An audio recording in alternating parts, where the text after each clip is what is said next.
নমস্কাৰ SP Singla construction private limited নামৰ কোম্পানীটোৱে বৰ্তমান মাজুলী আৰু লখিমপুৰক সংযোগ কৰি দুখনকৈ পকী দলং নিৰ্মাণ কৰি আছে আৰু আপোনালোকে দেখা পোৱা এই দলংখন প্ৰথম দলং এই দলংখন মাজুলীৰ চেলেকঘাটত নিৰ্মাণ কৰা হৈছে আজি মোৰ এই দলংখনত উঠাৰ সৌভাগ্য ঘটিছে সেয়েহে আপোনালোকক মই দেখুৱাবলৈ চেষ্টা কৰিছো আপোনালোকে চাওক যি ডিভাইডাৰ বা যি ফুটপাথ ক্ৰেছ বেৰিয়াৰ সেই কাম ওপৰত বাকি আছে ঢালাই কাম সম্পূৰ্ণ হৈছে বুলি ক'লেও ভুল কোৱা নহব এই দলংখনৰ ওপৰলৈ উঠি মই যেহেতু বেছি সময় উঠা নাছিলো কম সময়ৰ বাবে উঠিছিলো আৰু দেখা পালো প্ৰায় 90% কাম দলংখনৰ সম্পূৰ্ণ হৈছে এই দলংখন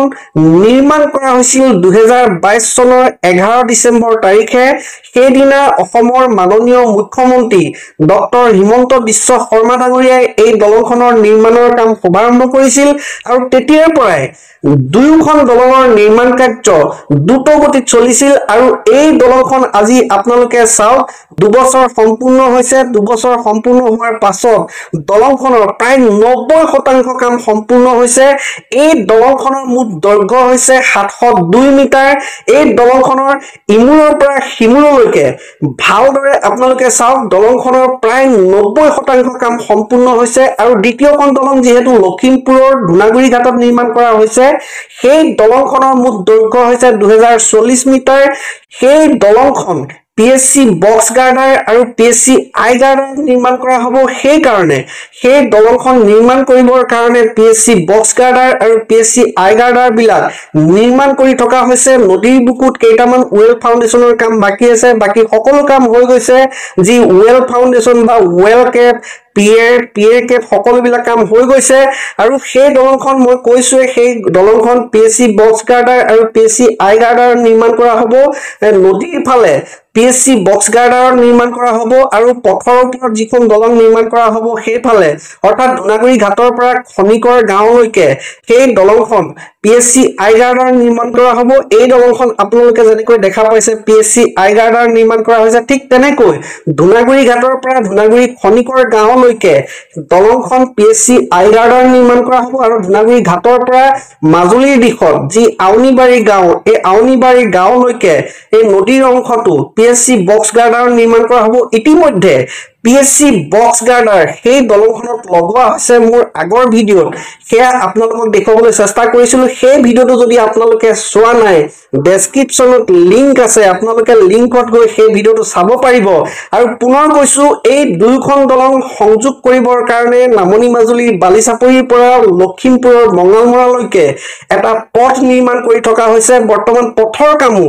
দ্ৰুত গতিত চলি আছে আপোনালোকে যিফালে চাই সেইফালে দেখা পাব পথৰ কাম চলি আছে দ্ৰুত গতিত চলি আছে যেহেতু খৰালি খুব দ্ৰুত গতিত কাম চলি আছে সুন্দৰকৈ কাম কৰি থকা হৈছে আৰু নামনি মাজুলীৰ চেলেকঘাটৰ এই দলংখন যেতিয়া এই দলংখন নিৰ্মাণ কৰিবৰ কাৰণে সাৰ্ভে কৰা হৈছিল তেতিয়াৰ পৰাই এই দলংখনৰ ভিডিঅ' আপোনালোকৰ মাজলৈ আগবঢ়াই আহিছিলো আৰু আজি মোৰ সৌভাগ্য যেহেতু এই দলংখনত মই উঠিবলৈ সক্ষম হৈছো এই দলংখনত মই উঠিবলৈ পাইছো সেয়েহে মোৰ যি সৌভাগ্য সেয়া আপোনালোকৰ মাজতো ভাগ বতৰা কৰিব বিচাৰিছো আপোনালোকে দলংখন ভালদৰে চাওক এই দলংখনৰ ওপৰত ঢালাই কাম